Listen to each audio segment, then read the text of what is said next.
అసలు వారాహి అమ్మవారు అంటే ఎవరండి? పురాణాల్లో ఎక్కడైనా అమ్మవారి గురించి ఉందా అని అడిగారు. పురాణాల్లోనూ తంత్రశాస్త్రంలోనూ అమ్మవారికి సంబంధించినవి ఎన్నో రహస్యాలు ఉన్నాయి. అందులో ముఖ్యమైనవి 3 ఉన్నాయి. అవి ఏమిటో ఇప్పుడు చెప్పుకుందాం. అప్పుడు మీకు అమ్మవారు అసలు ఆ స్వరూపం ఎక్కడి నుంచి వచ్చింది అనేది అర్థమవుతుంది. అన్నిటికన్నా ముఖ్యమైనది ఏమిటంటే బ్రహ్మాండ పురాణంలో లలితోపాఖ్యానము అని ఉందంటే లలితాదేవి చరిత్ర.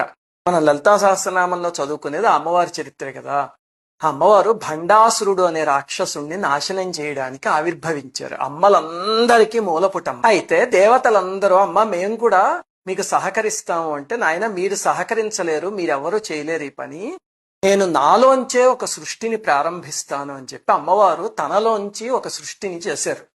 అప్పుడు అమ్మవారి హృదయంలోంచి బాలా త్రిపుర సుందరీదేవి పుట్టారు, చిన్న అమ్మవారు.